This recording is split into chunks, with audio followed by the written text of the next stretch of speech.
بسم اللہ والصلاة والسلام علی رسول اللہ وآلہ وموالا۔ السلام علیکم ورحمۃ اللہ وبرکاتہ۔ صحابہ کرام سے بغض رکھنے والے لوگ کون ہوتے ہیں؟ دیکھیں، ابھی تک شاید آپ نے یہ سنا ہے، شاید نہیں بلکہ یقیناً یہ سنا ہوگا کہ صحابہ سے بغض رکھنے والے لوگ وہ ہوتے ہیں جنہیں رافضی کہا جاتا ہے۔ اور رافضی کا معنی ہمارے ہاں ہر ایک شخص اس کو یہی پڑھایا گیا ہے، یہی بتایا گیا ہے کہ رافضی وہ لوگ ہیں کہ جو شیعہ ہوتے ہیں۔ کیا یہ بات حقیقت ہے؟ کیا یہ بات درست ہے؟ کیا یہ ایک فیکٹ ہے، زمینی حقیقت ہے کہ روافض نے صحابہ کرام سے دشمنی کا آغاز کیا یا صحابہ کرام کا بغض ان کے دلوں میں ہوتا ہے؟ تو حقیقت یہ ہے کہ آج تک ہم سب یہی سمجھتے رہے ہیں، ہم سب کو یہی بات بتائی گئی ہے، یہی بات ہمیں پڑھائی گئی ہے کہ روافض وہ ہیں کہ جن کے دلوں میں صحابہ کرام کا بغض ہوتا ہے۔ تو آج کی اس ویڈیو میں ہم یہ سمجھیں گے، یہ سیکھیں گے، سمجھنے کی کوشش کریں گے قرآن و سنت کی روشنی میں کہ وہ کون لوگ ہیں کہ جو صحابہ کرام کا بغض ان کے سینے میں، ان کے دلوں میں ہوتا ہے۔ حقیقت بات، کیونکہ ہمیں ہمیشہ جھوٹ بولا گیا ہے، ہمیں یہ بتایا گیا ہے کہ صحابہ سے بغض رکھنے والے لوگ وہ ہیں کہ جو شیعہ ہوتے ہیں، کہ جو یا علی یا حسین کہتے ہیں، وہی لوگ ہیں کہ جو محرم کے دنوں میں غم حسین مناتے ہیں۔ یہ لوگ صحابہ کرام سے بغض رکھتے ہیں، صحابہ کرام کو گالی دینے والے ہیں، صحابہ کرام سے نفرت کرنے والے ہیں، صحابہ کے دشمن ہیں، صحابہ کے دشمن، صحابہ کے دشمن۔ یہ چیز ہمارے بچوں کو بتائی گئی، مدارس میں سکھائی گئی، جلسوں میں پڑھائی گئی اور دیواروں پہ لکھا گیا کہ یہ وہ لوگ ہیں کہ جو صحابہ کے دشمن ہیں۔ کیا یہ حقیقت ہے یا یہ پروپیگنڈا ہے؟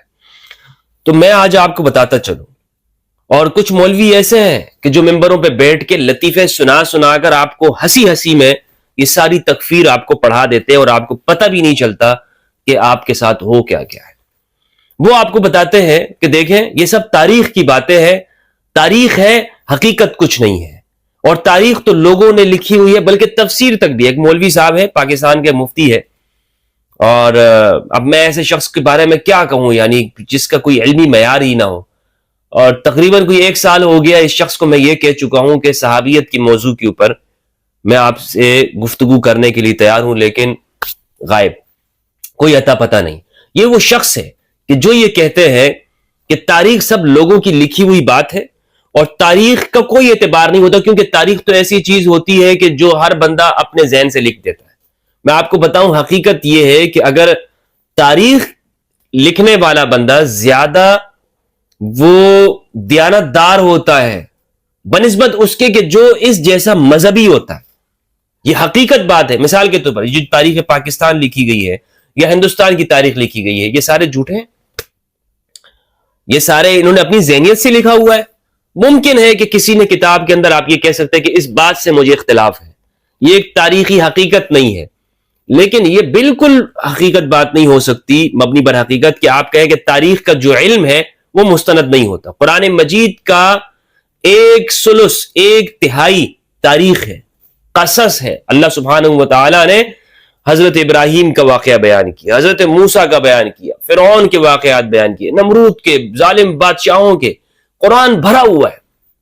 عاد و سمود کے، ارم، ذات العماد کے واقعات بیان کیے، صالح علیہ السلام کی قوم کے، شعیب کے، اصحاب المدین کے، اصحاب الایکہ، اصحاب الاخدود، اصحاب السفینہ، اصحاب الرس، تمام قرآن مجید، یعنی سبا کے واقعات اور یمن کے قصے، قرآن بھرا ہوا ہے۔ حضرت یوسف علیہ السلام کا واقعہ۔ تو قرآن کو اگر آپ اس کا مطالعہ کریں گے تو قرآن کا جو 1/3 حصہ ہے وہ تاریخ ہے۔ تو تاریخ غیر معتبر نہیں ہے، تاریخ معتبر علم ہے۔ تو یہ جو کہ اچھا پھر یہ کہتے ہیں کہ نہیں تفسیر بھی جو ہے وہ کوئی اتنی معتبر نہیں ہے، یہ کس لیے یہ بات کہہ رہے ہیں؟ اور ساتھ میں یہ کہتے ہیں کہ قرآن نے جو صحابہ کے بارے میں کہہ دیا وہی حق ہے۔ بھائی ہم بھی یہی کہتے ہیں کہ جو صحابہ کے بارے میں قرآن نے کہہ دیا ہے وہی حق ہے، وہی حق اور سچ ہے کہ صحابہ کرام کے بارے میں قرآن نے کہا السابقون الاولون من المہاجرین والانصار والذین اتبعوہم باحسان رضی اللہ عنہم ورضوا عنہ۔ جو پہلوں میں پہل کرنے والے ہیں، آگے بڑھنے والے ہیں، سابقون اولون ہیں، جو مہاجرین میں سے، انصار میں سے، اور جنہوں نے ان کی اتباع کی، اللہ ان سے راضی ہے۔ اور منکم من یرید الدنیا ومنکم من یرید الآخرہ، تم میں ایسے بھی ہیں جو دنیا چاہتے ہیں اور تم میں ایسے بھی ہیں جو آخرت چاہتے ہیں۔ قرآن کا فیصلہ ہے، قرآن بیان کرتا ہے، اس لیے قرآن کے بیان کرنے کے اندر ڈنڈی نہیں مارنی چاہیے، ڈبل سٹینڈرڈ نہیں کھیلنا چاہیے کہ ایک آیت تو آپ پڑھ لیں اور دوسری آیت کا آپ انکار کر دیں۔ صحابہ کرام کے جو قرآن کسی ایک شخص کی بھی، کسی ایک گروہ کی بھی قرآن مجید ان کو مطلقاً چھوٹ نہیں دیتا ہے۔ قرآن نے یہ کہا کہ جس طرح یہود و نصارہ نے کہا کہ بس اب تو اللہ ہم سے کچھ پوچھے گا نہیں، ہم تو نبیوں کی اولادیں، اللہ ہم سے کچھ نہیں پوچھے گا۔ اللہ سبحانہ و تعالیٰ نے قرآن مجید میں کیا فرمایا؟ لیس بامانیکم ولا امانی اہل الکتاب، اے صحابہ نہ تمہاری خواہشوں سے کچھ ہونے والا ہے نہ اہل کتاب کی خواہشوں سے کچھ ہونے والا ہے۔ من یعمل سوءا یجز بہ، جو تم میں برا کرے گا اس کو بدلہ ملے گا۔ یہ خطاب سب سے پہلے کس سے ہوا؟ یہی لوگ کہتے ہیں نا کہ قرآن میں اولاً خطاب مخاطبین صحابہ کرام ہے، تو یہ صحابہ کرام سے خطاب ہو رہا ہے کہ صحابہ اے اول مخاطبین، نہ تمہاری تمناؤں سے کچھ ہونے والا ہے کہ جناب ہم تو صحابہ ہیں، ہاں ہم تو صحابہ ہیں اور ہمارے کسی عمل کا جواب نہیں ہوگا۔ تو اللہ نے فرمایا نہ تمہاری خواہشوں سے کچھ ہونے والا ہے اور نہ اہل کتاب کی خواہشوں میں سے کچھ ہوگا۔ من یعمل سوءا یجز بہ، جس نے برا کیا اس کو اس کی برائی کا عمل ملے گا، صحابی ہی کیوں نہ ہو۔ اور حدیث حوض متواتر، حدیث بخاری، مسلم، ترمذی، نسائی، ابن ماجہ، مسند احمد، تمام کتابوں کے اندر موجود ہے۔ حضور نے فرمایا، رسول اللہ صلی اللہ علیہ وآلہ وسلم نے، کہ حوض کوثر پر کچھ لوگ آئیں گے، میں کہوں گا میرے صحابہ میرے صحابہ میرے صحابہ میرے صحابہ میرے صحابہ میرے صحابہ، حضور فرما رہے ہیں، اور فرشتے کہیں گے یا رسول اللہ صلی اللہ علیہ وآلہ، یا رسول اللہ یہ وہ لوگ ہیں کہ جو آپ کے بعد مسلسل اپنی ایڑیوں کے بل پھرتے گئے، پھر میں کہوں گا کہ دور ہو جاؤ دور ہو جاؤ۔ صحابہ، اصحابی اصحابی، اسیحابی اسیحابی، اور انہیں حوض سے دور کر دیا جائے گا۔ یہ حدیث متواتر ہے۔ متواتر کا مطلب یہ ہوتا ہے جس طرح قرآن مجید کی آیت ہے اسی طرح یہ حدیث بھی ہے، یہ اہل سنت والجماعت کی کتابوں کے اندر موجود ہے۔ اگر میں کوئی کسی اور کتاب سے بیان کروں تو پھر آپ کہہ سکتے ہیں اہل سنت والجماعت کی کتابوں میں حدیث الحوض، کسی دن انشاءاللہ عز و جل اس کے تمام طرق میں آپ کے سامنے پیش کروں گا، آج یہ موضوع نہیں ہے۔ تو یہ کون سے لوگ ہیں بھائی کہ جو صحابہ سے بغض رکھنے والے ہیں؟ اس کی پہچان تو کریں، ہمیں معلوم تو ہو کہ آپ ہمیں آج تک یہ بتاتے رہے کہ یہ لوگ بغض رکھتے ہیں، حالانکہ حقیقت یہ ہے کہ 100 سال سے زیادہ عرصے تک ایسی حکومت قائم رہی ہے کہ جس میں ایک ایک ممبر پر، ہر مسجد پر علی کو گالیاں دی جاتی رہی ہیں۔ اور اوزائی کہتے ہیں، سیر اعلام النبلاء کے اندر اوزائی کے حالات پڑھ لیں، امام اہل الشام، شام کا بڑا عالم اوزائی رحمہ اللہ، وہ کہتے ہیں کہ ہم سے طلاق، اطاق اور ایمان بیعت کو پورا کرنے کی قسمیں لی گئی کہ قسم کھاؤ، اس بات پر قسم کھاؤ کہ علی منافق ہے۔ اعوذ باللہ، استغفر اللہ العظیم، استغفر اللہ العظیم۔ امام علی کے بارے میں یہ لوگوں سے قسمیں لی جاتی تھی، اور امام اہل شام وہ بیان کر رہے ہیں اس چیز کو کہ اگر تم یہ گواہی نہیں دو گے تو جو حکومت سے تمہیں عہدہ ملا ہے، منصب ملا ہے، وہ تم سے ہم چھین لیں گے۔ اور یہ لوگ سب گواہیاں دیتے تھے، یہ سب گواہیاں دیتے تھے علی کے اوپر نفاق کیا۔ اعوذ باللہ، استغفر اللہ العظیم۔ امام علی کے بارے میں، امام علی کہ جن سے محبت ایمان ہے اور جن سے بغض رکھنا نفاق اور کفر ہے، صحیح مسلم کی روایت ہے۔ لیکن یہ امام اہل الشام، اہل سنت کے سر کا تاج ہے، اوزاعی، اور ابو حنیفہ رحمہ اللہ کے ساتھ مناظرے کیا کرتے تھے۔ وہ کہتے ہیں کہ ہم نے شام کے اندر اگر زندہ رہے ہیں تو ہم نے علی کے اوپر منافقت کا گواہی دی، ورنہ تو ہمیں نہ عہدہ ملتا، نہ ہمیں حکومت سے جو مناصب مل رہے تھے، جو مال مل رہا تھا، جو مفادات مل رہے تھے، وہ ہمیں نہ ملتے، بس ہم سے یہ کام کروایا جاتا تھا۔ اور میں اس پر تفصیل گفتگو کر چکا ہوں کہ علی کا نام تک رکھنا اپنے بچوں پر جرم تھا۔ اگر کسی کا نام علی ہوتا تھا تو وہ کہتا تھا میرے بچے کا نام علیہ ہے، علیہ علیہ۔ تو یہ وہ وقت ہے، ایسا ڈارک ایج جو مسلمانوں میں گزرا ہے، اس کا یہ نام بھی نہیں لیتے۔ ہاں، ہر جگہ پہ روافظ روافظ روافظ، ناصبی کدھر ہے؟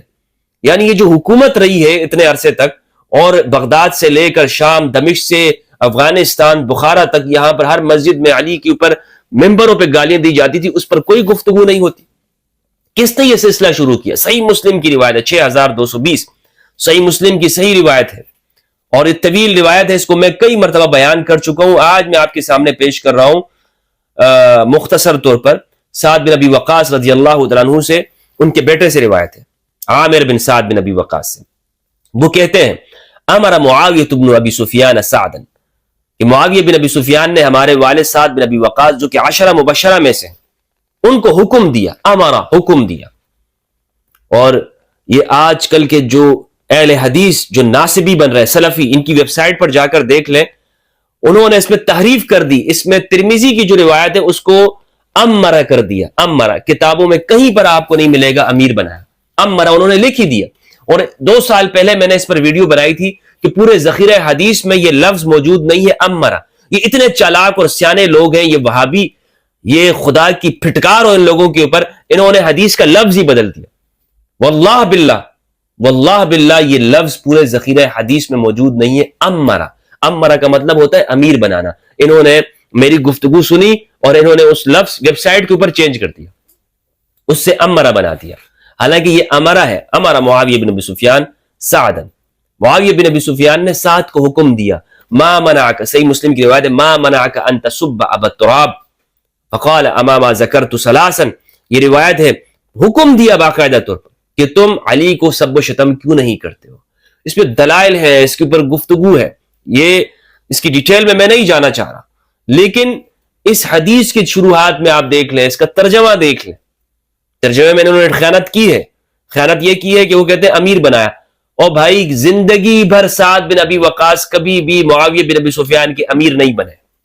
اور شاہ عبدالعزیز محدث دہلوی رحمہ اللہ نے فتاوی عزیزیہ کے اندر صفحہ نمبر 239 240 241 میں اس کو تسلیم کیا ہے کہ ہاں یہ معنی بنتا ہے. اور یہاں پر ہر طرح کی تعویل باطل ہے کہ نہیں، اس میں ہم کہیں کہ گالی دینے کا حکم نہیں دیتے تھے. وہ کہتے ہیں کہ کوئی تعویل ہی نہیں بنتی ہے، کیونکہ گالی دینا تو چھوٹا جرم ہے.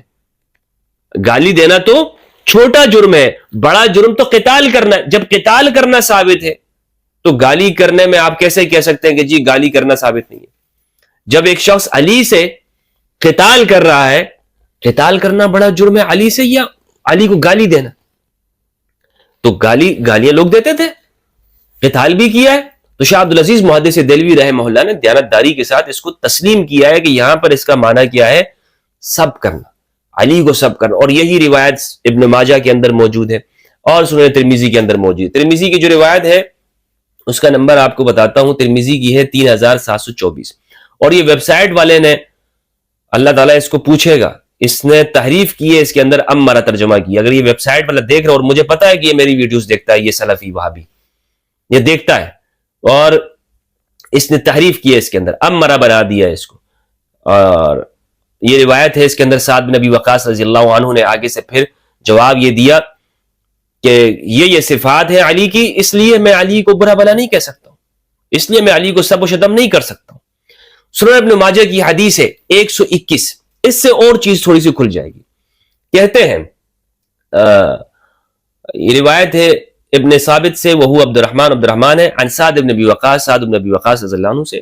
وہ کہتے ہیں قدم معاویہ فی بعض حجاتہ، معاویہ بن ابی سفیان اپنے ایک سفر حج میں آئے تو سعد رضی اللہ عنہ ان کے پاس ملنے آئے. لوگوں نے علی رضی اللہ عنہ کا تذکرہ کیا تو معاویہ نے علی رضی اللہ عنہ کو نامناسب الفاظ سے یاد کیا. عربی کے الفاظ ہیں قال قدم معاویہ فی بعض حجاتہ فدخل علیہ سعد فذکروا علیا فنال منہ. تو فدخل علیہ سعد، جب سعد رضی اللہ عنہ آئے تو لوگوں نے علی رضی اللہ عنہ کا ذکر کیا علیہ السلام. فنال منہ، تو معاویہ نے نالا کا مطلب ہوتا ہے نامناسب الفاظ. نالا کا مطلب گالی دینا بھی، کسی کے بارے میں برا بلا بولنا بھی ہوتا ہے. اور یہاں پر جو ترجمہ کرنے والے ہیں انہوں نے ترجمہ کیا نامناسب الفاظ سے یاد کیا، یعنی علی کے لیے اب نامناسب الفاظ کیا ہو سکتے ہیں؟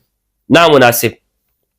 یہ انہوں نے زیادہ سے زیادہ بہتر بنانے کی کوشش کی ہے بات کو، لیکن چلے اس کو بھی مان لیتے ہیں. تو علی کے بارے میں نامناسب الفاظ، یعنی ایک شخص علی کے پائے کا نہیں ہے، علی کے پائے کا نہیں. اور یہ سب مانتے ہیں کہ وہ علی کے پائے کے نہیں ہیں، وہ علی کے بارے میں نامناسب الفاظ یاد کر رہے ہیں.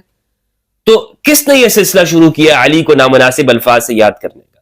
صحابہ کو گالیاں دینے کا سلسلہ کس نے شروع کیا؟ بھائی حدیث کی کتابیں تو کھولو. طارق مسعود صاحب، کیوں لوگوں کو جھوٹ بول رہے ہو تم؟ کیوں لوگوں کو غلط بیانی کر رہے ہو کہ یہ سب تاریخ کی باتیں، یہ سب تاریخ بیان ہو رہا ہے؟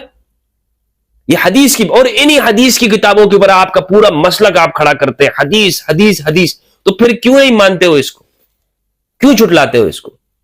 لوگوں کی آنکھوں میں دھول جھونکتے ہو تم لوگ، ایسے دھول آنکھوں میں ڈال کے غائب ہو جاتے ہو. لیکن اس زمانے میں تمہاری دھول نہیں چلے گی جو تم نے دھول جھونکی ہے لوگوں کی آنکھوں کے اندر. اور اب تو اس پہ اتر آئے ہو, حدیثوں کے اندر تحریف کر رہے ہو, واضح طور پر تحریف. وہ سکھایا جاتا ہے تمہارے یہاں تحریف کرنا, یہودیوں کا کام, جھوٹ میں گالیاں دیتے ہو تم یہودی, سارے کام تم یہودیوں والے تم کرو اور گالیاں ان یہودیوں کو دیتے ہو. تو قال فنال منہ, معاویہ نے نامناسب الفاظ یاد کیا اس پر. فغضب سعد بن ابی وقاص جو کہ عشرہ مبشرہ میں سے, وہ غضب, غصہ ہوئے. تو غصہ انسان کس بات پر ہوتا ہے؟ کیا انہوں نے کوئی معمولی بات کی ہوگی کہ جس پر سعد بن ابی وقاص غصہ ہوگا؟ غصہ ہو گیا سعد بن ابی وقاص. وقال تقول هذا لرجل سمعت رسول اللہ صلی اللہ علیہ وآلہ وسلم یقول من كنت مولاه فعلی مولاه. تم اس شخص کے بارے میں یہ بات کر رہے ہو کہ جن کے بارے میں میں نے رسول اللہ کو یہ فرماتے ہوئے سنا من كنت مولاه فهذا علی مولاه. سعد بن ابی وقاص نے آگے سے یہ حدیث سنائی کہ چپ ہو جاؤ, تم علی کے بارے میں یہ کہہ رہے ہو جس کے بارے میں رسول اللہ نے فرمایا من كنت مولاه فهذا علی مولاه. کیا مطلب ہے سعد بن ابی وقاص کا کہ حضور نے جس کے بارے میں یہ فرما دی وہ میرا مولا ہے, میرا آقا ہے. اگر حضور میرے آقا اور مولا ہے تو علی بھی میرا آقا اور مولا ہے. میں اپنے آقا اور مولا کے بارے میں یہ الفاظ نہیں سن سکتا کہ جو تم یہاں پر بیٹھ کر علی کے بارے میں کہے جا رہے ہو. کیسے کہہ سکتے ہو تم علی کے بارے میں یہ الفاظ؟ تمہاری جرت کیسے ہوئی کہ تم علی کے بارے میں یہ الفاظ کہہ سکو؟ امام المتقین, سید المتقین, امام الائمہ علی بن ابی طالب علیہ السلام, ان کے بارے میں تم یہ الفاظ من كنت مولاه هذا علی المولى فعلی المولى. وسمعته يقول انت مني بمزد هارون من موسى الا انه لا نبي بعدي. وسمعته يقول اعطين الرايه اليوم رجلا يحب الله ورسوله. یہ روایت بخاری کے اندر, مسلم کے اندر, تمام کتابوں کے اندر یہ روایت موجود ہے, متواتر درجے کی روایت ہے یہ سعد بن ابی وقاص رضی اللہ تعالیٰ عنہ کی. تو صحابہ پر سب و شتم, صحابہ کا بغض کن کے سینے کے اندر ہے؟ او صحابہ کا دفاع کرنے والوں, علی کا دفاع کرو. اور ہمیشہ صحابہ نے, یہ سعد بن ابی وقاص نے دفاع کیا علی کا. اصل دفاع کرنے والے یہ ہے, اصل دفاع کرنے والے جن کو تم رافضی کہتے ہو نا, شیعہ, وہ ہے صحابہ کا دفاع کرنے والے. اور اصل صحابہ کا بغض جن کے سینوں کے اندر ہے وہ ہے ناصبی. یہ جو ہمیں پوری زندگی ہمیں پڑھاتے رہے, بتاتے رہے, یہ جھوٹ جھوٹ جھوٹ جھوٹ ہمیں سکھاتے رہے کہ صحابہ کا بغض ان کے سینے میں. خدا کی قسم میرے سینے کو چیر کے دیکھ لو, اس سینے کے اندر صحابہ کی محبت, صحابہ کا احترام ہے. اور میں کئی مرتبہ کہہ چکا ہوں کہ وہ شخص مسلمان ہی نہیں ہو سکتا کہ جو قرآن کے صحابہ کو پر ایمان نہ رکھتا ہو. اور مجھے آج تک کوئی شخص ایسا نہیں ملا الا یہ کہ ناصبی, یہ جن کو یہ کہتے ہیں نا رافضی, رافضی ان نواسب سے بڑھ کر صحابہ سے محبت. یار رفض کیا ہے؟ رافضیت کسی کی تنقیص نہیں ہے, رافضیت غلو ہے. رافضیت تنقیص کا نام نہیں ہوتا کہ کسی کی شان کو کم کر. رافضیت یہ ہے کہ علی کی شان میں غلو کرنا, اور غلو کرنا کوئی کفر نہیں ہے. ہاں, تنقیص کرنا علی کی شان میں یہ کفر ہے, یہ ناسبیت ہے, یہ کفر ہے. صحیح مسلم کی 240. بات سمجھ میں آ رہی ہے نا آپ کو؟ تو آج تک صحابہ کا بغض یہ جو بتاتے رہے, آپ کو معلوم ہوا کہ صحابہ کا بغض کن کے سینوں کے اندر ہے, صحابہ کا بغض کن کے دلوں کے اندر ہوتا ہے. نواسب, ناصبیوں کے اندر ہے, روافظ میں نہیں ہے. روافظ میں زیادہ سے زیادہ وہ کہہ سکتے ہیں آپ کے حضرت ابوبکر عمر رضی اللہ عنہ کے حوالے سے, لیکن وہ بھی جو کھرا قسم کا رافضی ہوتا ہے اسے علی کی فضیلت سے ہی موقع نہیں ملتا کہ وہ کہیں اور جائے, کسی اور طرف جائے. ہاں, ایسے لوگ موجود ہیں, کوئی بدبخت لوگ کہ جو سب و شتم کرتے ہیں صحابہ کرام کو, لیکن معاشرے کے اندر ان کی کوئی ویلیو نہیں ہے. اپنے مکتب اور فرقوں کے اندر بھی ان کی کوئی ویلیو, ان کو کوئی ایسی ویلیو نہیں دی جاتی ہے کہ جس پر آپ یہ کہیں. ہاں, کچھ لوگ ہیں, میں کہہ رہا ہوں کچھ لوگ ہیں, مگر جو اتنا بڑا طبقہ, انہوں نے کتابیں لکھی ہیں تھوڑی تھوڑی جگہوں کے اوپر. یہ دیکھیں, یہ بڑی بڑی کتابیں لکھتے ہیں روافظ کے خلاف, رافضیت کے خلاف, لیکن ناسبیت کے اوپر ان کی مختصر, یہ نہیں کہہ رہا ہوں کہ کتابیں نہیں لکھی, لکھتے ہیں, بات کرتے ہیں, لیکن جتنا یہ لوگ رافضیت کو خطرناک سمجھتے ہیں اتنا یہ ناسبیت کے اوپر بات نہیں کرتے. حالانکہ ناسبیت کی حکومت رہی ہے, ناسبیت کی حکومت, روافضیت کی حکومت نہیں رہی ہے. روافظ اتنی طاقت میں نہیں رہے. روافظ یعنی خود آج کی مثال میں آپ دیکھ لیں نا, آج کی مثال میں اگر آپ یہ کہیں کہ شام ہو گیا, لبنان ہو گیا, عراق ہو گیا, ایران ہو گیا, یہ روافظ کی حکومت ہے. لیکن کیا یہاں پر صحابہ کو حکومت کے تحت حکومت کے آرڈر کے ساتھ صحابہ پر سب و شتم ہوتا ہے یا پابندی ہے؟ اگر یہاں پر ناسبیوں کی حکومت ہوتی تو پھر کیا تھا؟ اور نواسب بھی وہ اس زمانے کے ناسبی، پھر کیا تھا؟ لیکن آج جرت نہیں کر سکتا، آج بھی اگر ناسبیوں کی حکومت آ جائے جرت نہیں کر سکتے. لیکن ایک کہنے کا مقصد یہ ہے کہ ایک دور ایسا گزرا ہے، ایک زمانہ ایسا گزرا ہے کہ جس میں گالیاں دی جاتی تھی. صحیح مسلم کی روایت ہے، حدیث نمبر 6488، باب تحریم سب صحابہ، کہ خالد بن ولید رضی اللہ عنہ اور عبد الرحمن بن عوف رضی اللہ عنہ کے درمیان میں چپکلش ہو گئی، مناقشہ ہو گیا.